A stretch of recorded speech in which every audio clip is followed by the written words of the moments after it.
All right, Jesse on Fire, welcome back to the channel. So, before actually, you know what? I got a couple things I want to talk about in this video. Number one is Tyson versus Roy Jones Jr. What's up? And I want to talk about some things that Robert Whitaker said, and then also Conor McGregor, the picture that came out of him at the beach looking soft. Like, looking retired, actually. For the first time, looking retired.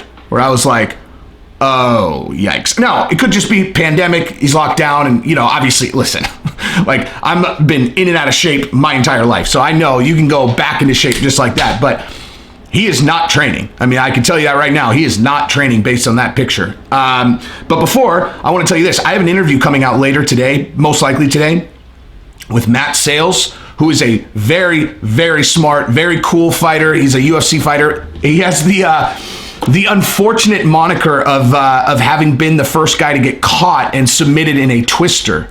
So, you know, when dude got caught in a twister, that's Matt Sales.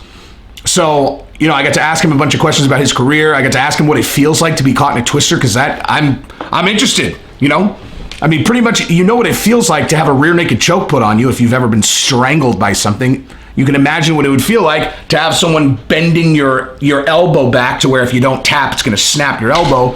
I mean, these submissions, it's pretty simple to figure out what it probably feels like to get caught in one. Twister, not so much. You know, it's like, what does that feel like? So we talked about that. We talked about some of his knockouts. He has a tremendous finish rate. This guy knocks people out. And yeah, I'm excited to see him come back. He tore his ACL, so he's been off for a while, but he's a sharp cookie. We might do a live video together during UFC 252. Anyway, so that out of the way. Oh, also, maybe subscribe to the channel. I don't know. Ring the bell so you hear about these videos when they come up, because I do them. And they're good. And you know they're good. Anyway, so first let's talk about Robert Whitaker, who made a comment today, you know, in preparation for this Darren Till fight. He was talking about something. He was like, listen, wait a minute. Wow, I cannot believe I forgot about this. We are going to talk about another thing. We are going to talk about my boy, who I believe is going to be the next Jon Jones. I can't believe I forgot to set this up, because this is the coolest thing about the entire video. We're going to talk about EDMEN SHAHBAZYAN. Yeah, EDMEN SHAHBAZYAN. I have no idea how to say his name, but Ronda Rousey manages him, and he is a savage. A savage. Okay, I watched like 5 of his fights this morning. Took me about 8 minutes. Okay, he's a killing machine. He is going to be the next Jon Jones, in my opinion, middleweight division. But this kid's the future, man. That kid is the future. Most recently, he knocked out Tavares with one of the most beautifully hidden kicks I've ever seen. Okay, he is so sick. Anyway, okay, we're going to get to him. Speaking of, in that division, though, Robert Whitaker had some comments, and he was saying, I love this guy because he's so nice and he's so polite. But what he said was, he's like, I don't like that guy. I don't even remember who he was talking about. And they're like, oh, really? Who is it? And he's like, well, I mean, to be fair, I don't like anybody in the middleweight division. And I just thought that was so funny, because the dichotomy of this guy, like Robert Whitaker, like, you know, he's face to face with guys. He's like, I don't think I talk that much shit when he's talking about Israel. That's who he was talking about, Israel. You know, and he's face to face with Darren Till. He'll give him a nice, you know, man-to-man handshake. He's so respectful. And it's just so hilarious to know underneath, he's like, I fucking hate this guy, which is awesome. I like that. That makes me like him more, that he's so competitive while being super respectful. You know, he's like, yeah, I'll be respectful, but like, we're not buddies. You know, we're not friends. Don't pretend like we're fucking friends. The other thing too is, I was reading back about this bone marrow transplant thing. So there was a rumor that he was out because he was giving a bone marrow transplant to his daughter or someone in his family, and he denied that claim. And I looked back at all the things that kind of went along with that. Here's what I think. I think 100% that's exactly what he was doing. And I think that he lied about saying that that's not what he was doing, because I don't think he wanted anyone to ask him about it. I don't think he wanted any credit. I don't think he wanted to talk about it.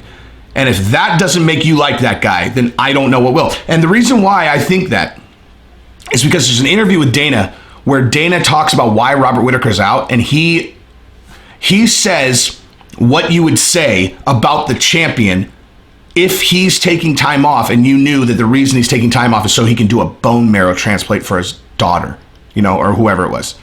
Like, that's what Dana said. Like, he was like, you guys don't understand what kind of man this guy is. But then when they asked Whitaker about it, he denied it, which means he didn't want credit for it. So gangster, man. I hate it. I hate that, because now he's fighting my boy. He's fighting my boy on Saturday. Okay, I'm incapable of rooting against Darren Till. I'm never going to do it. I can't do it. But how am I supposed to root against this guy? How am I supposed to root against him? I can't root against him. I hate it. Just give me someone that I definitively want to win, like Masvidal, and then let him win against Usman, right? Is that too much to ask?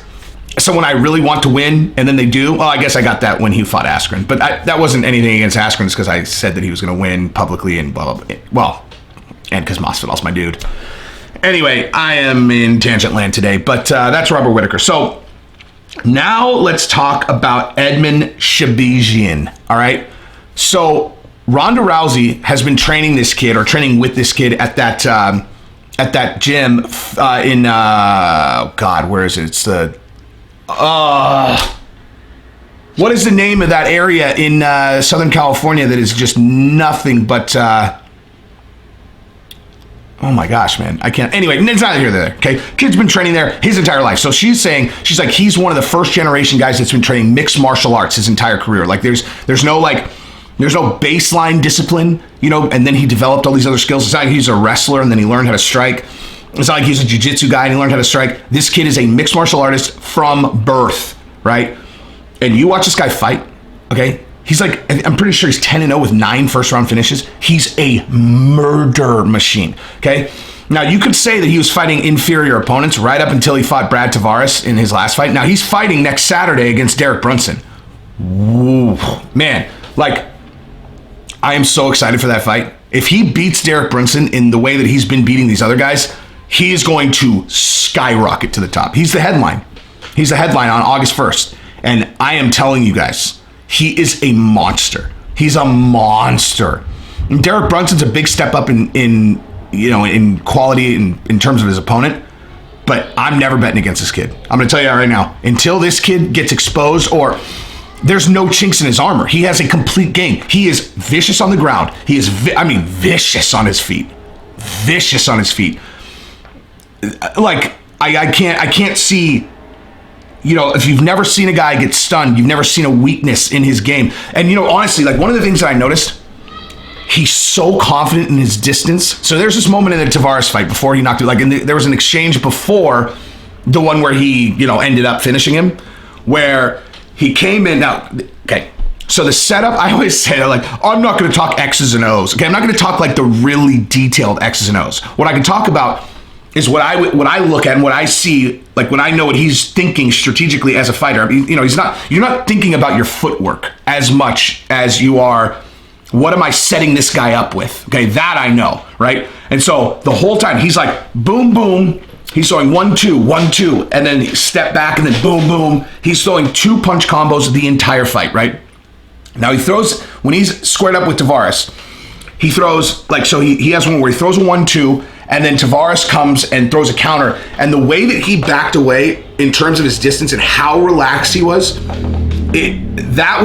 aside from the knockout, because the knockout was so impressive, that was the most impressive thing that I saw. It was like, you can see the level of confidence that he had in his distance control, where he backed away from his counter. He knew exactly how far away to give to where Tavares wasn't going to be able to hit him, and he was still in range where he could counter back if he wanted to. Very impressive. So anyway, 1-2, 1-2, and then the way he knocks him out is he goes, Tavares, he had thrown two right high kicks with his strong leg, like 2. And then he gets Tavares here, and keep in mind, what's he done every time he's thrown his jab, right? Jab, jab, there, jab, cross, 1-2. So he goes 1, and Tavares is looking, you literally watch Tavares' eyes. He's looking right at his right hand. He's waiting for the 2, and right behind the 1 is a front leg, whap, and knocks him out with it. It's like he completely set him up for that. So fight IQ, outer space. He set him up with the 1-2. He set him up with the right high kick. He set him up with all of it to where Tavares, the reason he got clipped so heavy with that is he was looking He's just looking everywhere except for that lead leg. Amazing. He's a killing machine. He's going to be, dude, he looks like early John Jones, where John Jones was doing all kinds of crazy shit that no one else was. I could not be more bullish on anybody than I am on this kid, okay? He is going to be a superstar. Now, let's talk about Tyson versus Roy Jones Jr. that just got announced. So, that's exciting, right? I mean, I almost wish that, well, you know, I don't know. Like, I see Tyson hit pads, and he looks amazing. I mean, obviously, they can make this fight $200, and I'm going to watch it. Like, I'm buying that pay-per-view. I don't care how much it costs. I don't have any idea what Roy Jones has been doing, but Roy Jones, he was still fighting professionally when he was 48. So I have no idea like what kind of shape he's in, whatever, but I can tell you this, they're going to make some money. They are going to make some money on this fight, and I am going to be someone watching. I can't wait. I mean, anybody who has a prediction for this fight, I mean, come on, dude. You can't really have a prediction for this fight, right? I mean, neither of these guys has fought forever. You have absolutely no idea what you're getting. Okay, show me some sparring footage. Right? Show me some sparring footage of Tyson. Show me some sparring footage of sparring footage of Jones Jr. And that's something we can analyze and then start making predictions around. But, you know, guys who have not been fighting for the amount of time that these guys have, it's hard to say. All I can tell you is I'm going to be watching. And if you're a fight fan, you're going to be watching. Oh, and by the way, they're doing it on this new social platform called Triller. And you best believe I joined that shit today. You want to get me on a new platform? Do a Mike Tyson fight on it, okay? I'll join that day, which I did. Triller. I joined today, okay? Now I have no idea. I don't even understand how it works. I just did a video. I hashtagged Mike Tyson, Roy Jones, all that, and so I'm on early. You know, we'll see what happens. I don't know if I can manage just posting on another thing every day, but it is what it is, man. The juice is worth the squeeze if Triller ends up being a big platform that, you know, because the whole thing is like, they're doing a Mike Tyson fight. So where do you think fight fans are going to go? So it makes sense if I'm a fight analyst to, to be on the platform.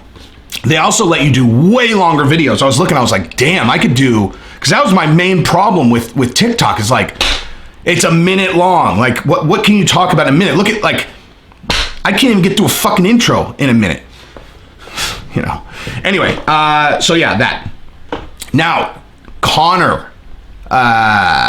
Yikes. So, you know, I talk real bullish on Conor on this channel, and I have been of the opinion that that he's not retired, that he's biding his time, and this could all be completely true, but there is a picture of him that just came out on the beach, and he is clearly not in shape.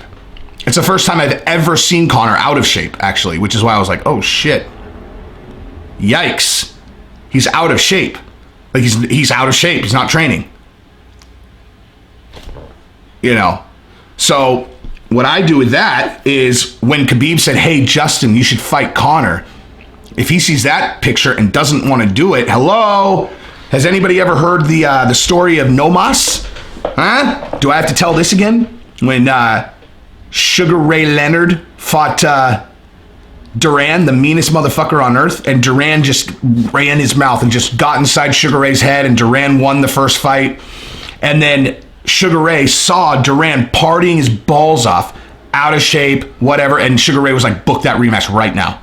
And he knew he was out of shape, so he booked the rematch, short notice, and then Sugar Ray came in there and just fucking picked him apart, humiliated him to where Duran in the middle of the fight, no mas. He quit. He never lived that down, actually. Never lived it down. But, yeah, I mean, I don't know if Conor's in no mas shape or anything, but, like, listen, if you're going to beat Conor, this is the time. Give him a short notice, you know, give him 6 weeks. You know, if you know he's already, you know, maybe a little bit out of shape, only give him 6 weeks to get prepped. I mean, he's not going to take a fight inside 6 weeks.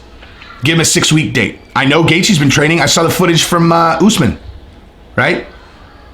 Get it in there. Fight him. Beat him. Make fucking $10 million between now and when you fight Khabib, you know, for the title if you think you're going to beat Conor. This is the time to beat him if he's out of shape. And he looked out of shape. He looked out of shape.